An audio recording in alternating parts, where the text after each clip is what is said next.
Hello once again, it's Mr. Pete, your YouTube shop teacher, and this is part 2 of my field trip, my adventure to MITUTOYO of America, located in Aurora, Illinois. Make sure you have watched part 1. I think you're really going to enjoy this video as we get into the studio and the museum and other great things. Thanks again to the MITUTOYO team for allowing us to visit. Mr. Pete? Sure. My name's Tony. Tony? Tony, yep. Nice to meet you. Andy? I'm Tony. Andy. Nice to meet you guys. I currently work in the sales department, but I've been with the company 20 years, many different positions, including the beginning. I started in the small tool repair department, so repairing some of the small gauges. Now in the sales group, I'd like to tell you a little bit about this history hallway and then the showroom. Here's our founder, Dr. Numata, founded the company in 1934. Unfortunately, we usually have an artifact here that's been taken off a display for preparation for IMTS. The company was founded with manufacturing 100 0 to 25 millimeter mechanical micrometers, and we have one of those first manufactured 100 pieces usually on display here. Those 100, only 13 passed the quality standards of our founder. They buried the rest in a ceremony representing that we only accept the highest quality of equipment from the beginning of our company. So there's a lot of ceremony in Japan, is there not? Yes. Correct. And that ethos has stood to this day. You know, we pride ourselves not only on the quality of our equipment, like we did from the beginning, but also for the environment that we work in.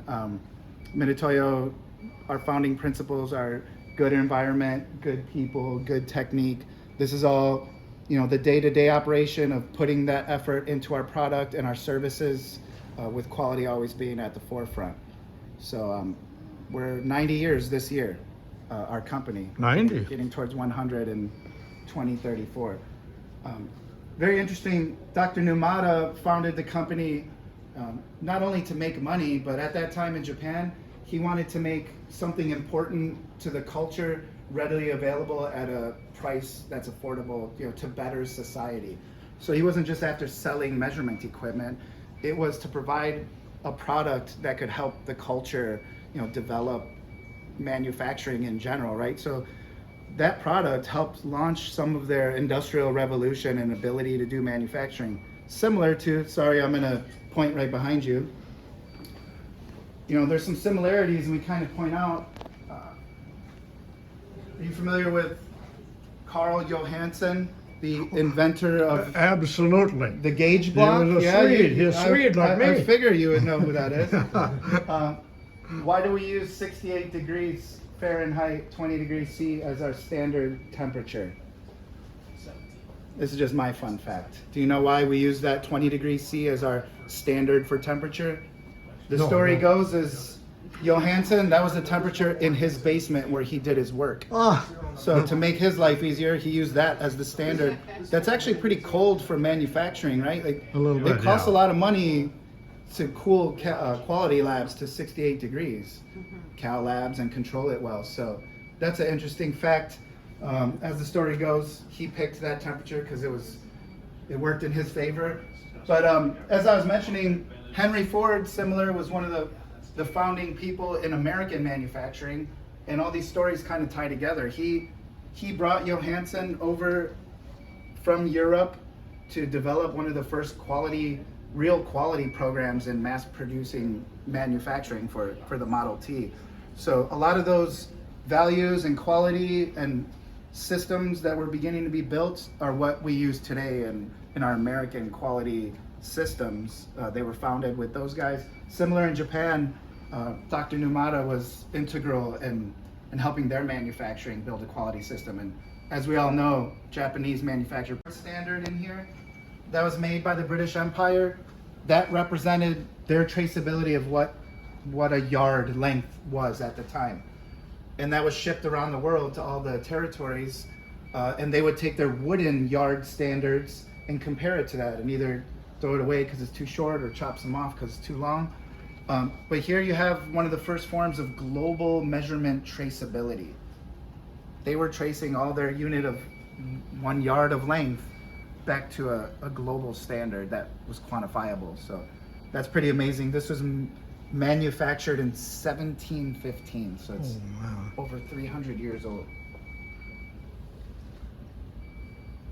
We've heard that Suga has a couple hundred of them in various states. I've also, you like metrology handbook. he is the author of the Metrology Handbook. That's correct, with beautiful pictures in it as well. Yeah. Yeah, there are some other artifacts. You know, those are going way back in the history. As we migrate through this hallway, we try to display the leap from analog to analog mechanical counters for displays, getting into digital displays. You know, just the migration of technology through our product over the decades and years before you step into what's currently available, which is leaps and bounds ahead of all of this stuff.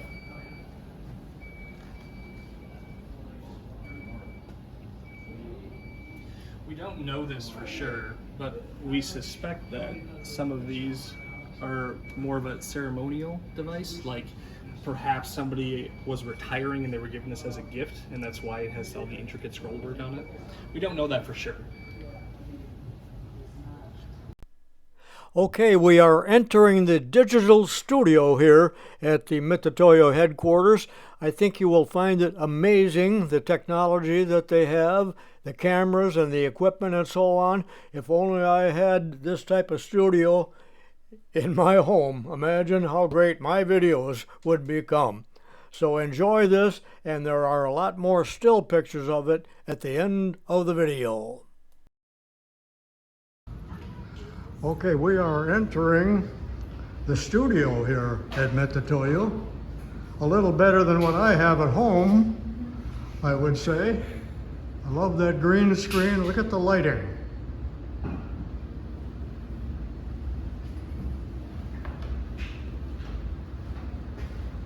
Andy, if you want to go stand behind the table.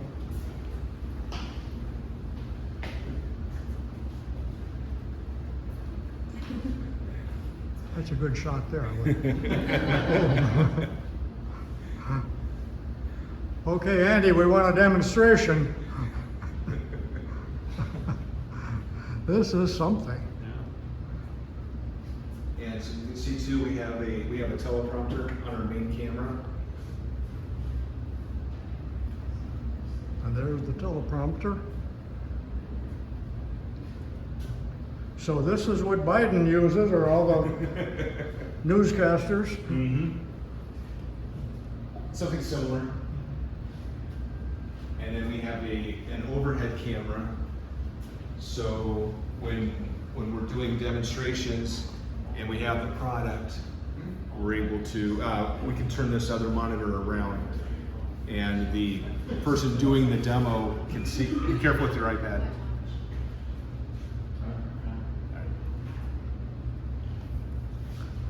Oh, And then we'll switch to the overhead camera. And so now, as I'm doing the demo, you know, I can see if I'm on camera. Yeah, so this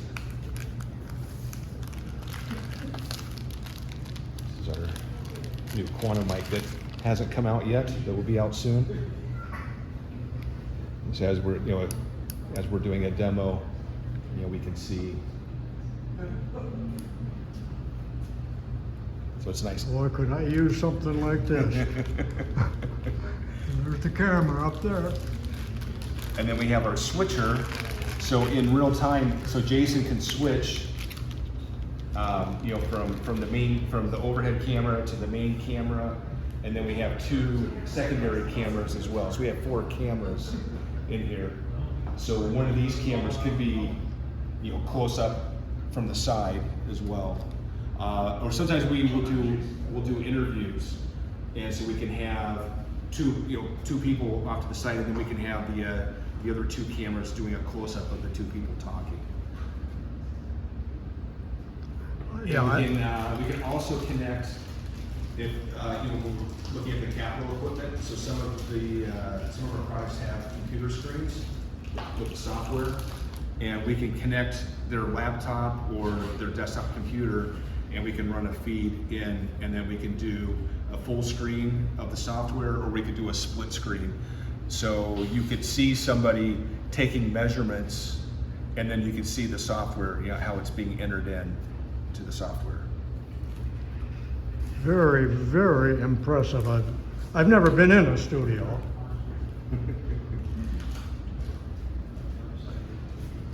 Yes, I'm pretty happy with this. It took me years to design and build this and get it approved.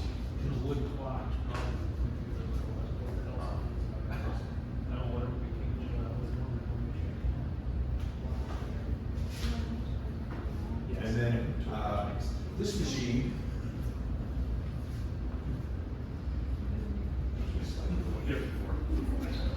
so this machine here allows us photos and videos of product.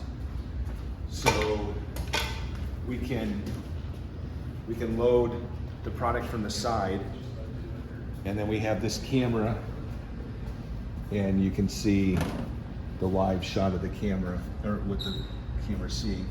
And it's on a turntable, so we can rotate that turntable 360 degrees. So this is how you get the perfect lighting without any shadows, which I yeah. certainly have not mastered. Well, shadows are your friends. You don't want no shadows, because when you have no shadows, then you have no dimension in your product. Oh. So you do want some shadow, with this, we can shoot product without shadow on the ground. So we can do that perfect, a cut, an outline for publications, for magazines. And we do that for video as well. But yes, you're able to really control the shadows in here.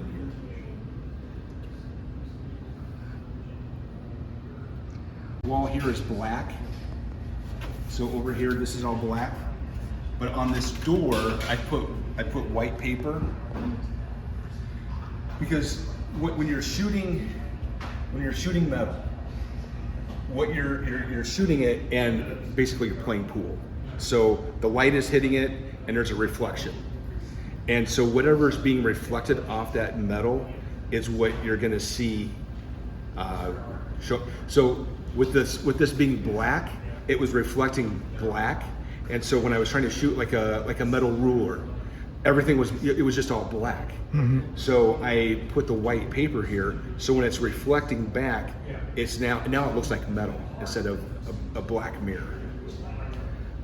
So that's what when you're shooting metal, that's why you want to kind of play around with your lights and where you hold it, because it's almost like a mirror. So if you're holding it like this and you've got this black ceiling, that's all going to be black. So you want to have some kind of a reflective surface to lighten it up, to make it look like metal. Of course, I'm using relatively cheap cameras. Well, not relative. I'm using a Sony Handycam that's 10 years old, and was $200 when it was new. Mm-hmm. And you got fabulous, expensive equipment here, and I'll never be able to duplicate that. Well, but the thing is, you don't need this. This one right here, this camera here, is thousands of dollars. This is our main camera. I'm sure. And we have thousands of dollars worth of lighting up there. But physics are physics. It doesn't matter, how expensive or how fancy your camera and your lights are. If you're reflecting black, if you're shooting and it's black up here, it's going to be black. You need to have, a white card or some lights to throw that, and again, they don't have to be expensive. It doesn't have to be expensive camera. It doesn't have to be expensive lights. You just need to get light on there. And then we have 4 different recorders, so we can record 4 different. So we could do like a news studio. We can do almost like a live broadcast where we're switching from camera 1 to camera 2, and so we have a program, so you could record the program and 3 camera feeds at the same time, or we could record all 4 cameras all together in one shot. And then this is our keyer, so this is what helps us remove that green screen and replace it with the video feed. So this is your main job here, the digital part? So this is so Jason is our video producer, so he is now in charge of doing all of our videos. All right. Yeah. You're doing a good job, Jason. And Aubrey is our social media developer, so she's starting her second full week. Yes, yeah. Oh, so you're new. I am, yeah. That's So all. I learned with you on the tour, so it was perfect. Yeah, so she'll be doing. She's going to take over and start doing all of our social media.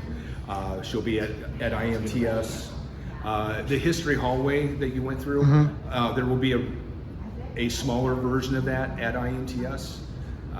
And that's in September, I believe. It's in September. Yeah. Yes. 9/9, September 9th. Yeah. Yeah, so you're getting ready for that, I'm sure. We are.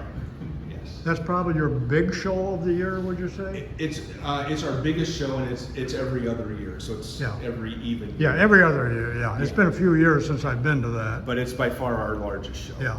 Yes. Unfortunately, I was not able to film in the calibration laboratory, which was very impressive. Temperature and humidity controlled, extra thick floor to prevent vibration, and so on and so on. But there were a few things in there that belonged to other customers that could not be filmed. But SHAUN was kind enough to send along these still pictures to me and said that I could use them. So thank you, SHAUN.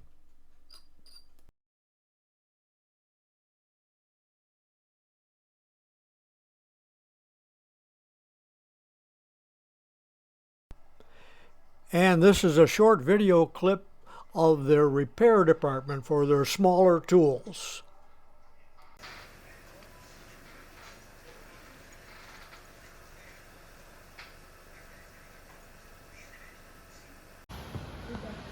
Okay, we're in the warehouse now. So this is pretty exciting, and here we have this, we used to have 3 buildings on this campus, right? So we condensed in 2013, we condensed all of those buildings into this building. In that showroom that you were in earlier, this used to be a building, but basically because of the vibrations from the expressway and everything, the showroom floor is very, very deep with concrete. So we raised the entire building and then built this building around it. Everything in this distribution center is purchased from MITUTOYO in Japan. We do no manufacturing in the US. We purchase everything from MITUTOYO in Japan, and then we house everything in here. So everything comes into here, we receive things, our equipment in here, and then we are also shipping all of our equipment out of here. And because we're growing so much, we had to find more space. So we just installed, maybe 5 years ago, the vertical lift machine on the right-hand side. And then earlier this year, we just purchased another one. And that's to house all of those small, like, O-rings and all of the really small pieces of equipment that we have. When you were in Cal, did they show you the concrete pads? Yeah, Okay. yeah. So years and years ago, we used to assemble the CMMs. That's correct. Here. So that's what those isolation pads were for, assembling the CMMs. And now in the Cal lab, they're using those to isolate the machines. So that Legex machine is isolated, so all the semi traffic on 88 here, those machines are isolated so they don't move with the traffic. You'd be really surprised, you know, when you're on the 3rd floor in this building and you have a lot of traffic coming by, you can feel the vibration just standing on the 3rd floor. So again, going back to that whole 5 nanometer thing, if we're trying to go that low, any kind of movement is going to disrupt that measurement, right? Absolutely. And there's a lot of product that MITUTOYO manufactures that we don't sell in the US. And some of the things that they do manufacture in Japan are seismographic meters. So they do take it Very seriously. So it's really cool because the Shinkansen, which is the bullet train in Japan, Oh, yeah. MITUTOYO has the seismograph or whatever he's talking about. Sorry, I don't know the right words for that. But if something were to happen and any kind of movement underground is automatically going to shut down all of those trains across Japan to keep everybody safe. It's pretty impressive. Yeah. So if we walk this way, this area is huge. Our distribution center is giant. And here are all those little orange boxes that you're talking about, right? Yeah, this is huge. We have, you know, our basic CMMs that we sell quite often. We house those all over here in the backside. And then all of our small tools and whatnot are going to be on the front side over here. We have pickers and packers, and then the pickers go out and pick everything, and then we have the packers on this side who are going to pack everything up, and then we have a shipper that will ship it all out. In this area, they're pushing through tons of packages. I don't know exactly how many, with 18 people. Pretty well automated then. They do their best. Now, are these the crates that are coming from Japan? That is correct. Yeah. That is correct. Our longest standing employee, of course, because I'm human resources, works in this right now, who is still employed with us, works in this distribution center and has worked with us since 1976. He must be as old as me then.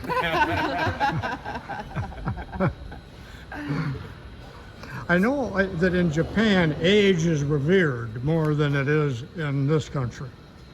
Yes, absolutely. Respect for your elders is definitely something that you want to have. Bringing shame on anybody in Japan is not something you want to do. So here are all the packing stations. And we only sell through distribution, right? So we're not selling to any end users. Anything that we do is through distribution. What a lot of our major customers, big customers, would be like Grainger, MSC, Amazon, and we have some folks that are working solely on those, packing up those items.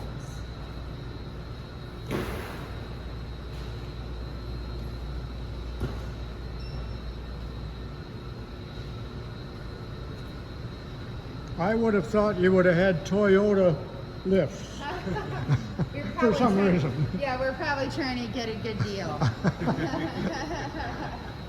I drive a Toyota car, so. Yeah, hey, Toyota Tacoma. I like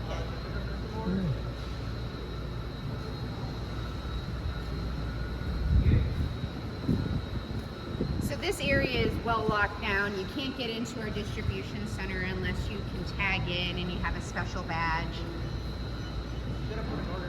But you know what? We're gonna have to continue to grow, and this is not going to be enough one day. So when people needed tools, we had them here. They were available. Actually, 2021 was one of our best years. Yes. Oddly enough. During COVID, that's kind of strange. Oddly enough. Very strange. But things don't stop getting manufactured. We still have to live day to day, right? Cars are still being built, and they still need to be measured. Yeah. Yeah, we were considered a essential business during COVID because we were supplying other businesses that needed, the defense. The COVID defense didn't shut down. There was a lot of businesses that were essential, and we had to be able to supply them. Well, the liquor stores were essential too during COVID, Yes, they were. and probably the dope and all of that stuff. Yes, they were.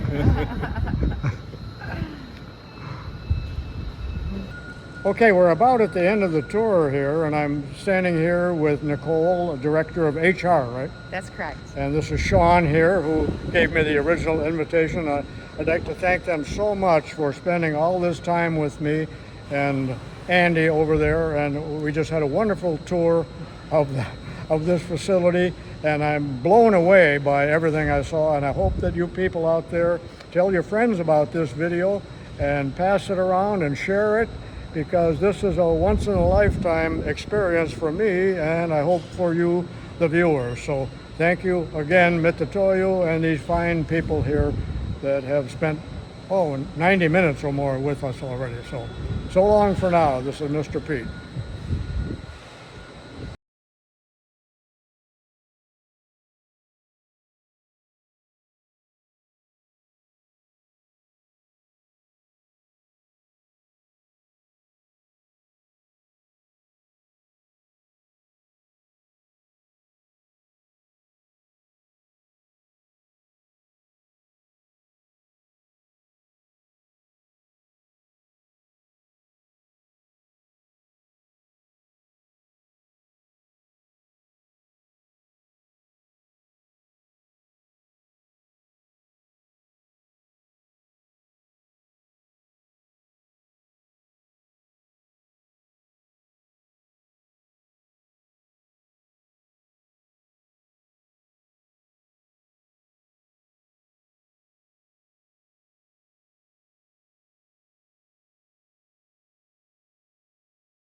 Can I shoot a video with a selfie? It's on now. You can do, and then you can do this. 1, 2, 3, smile.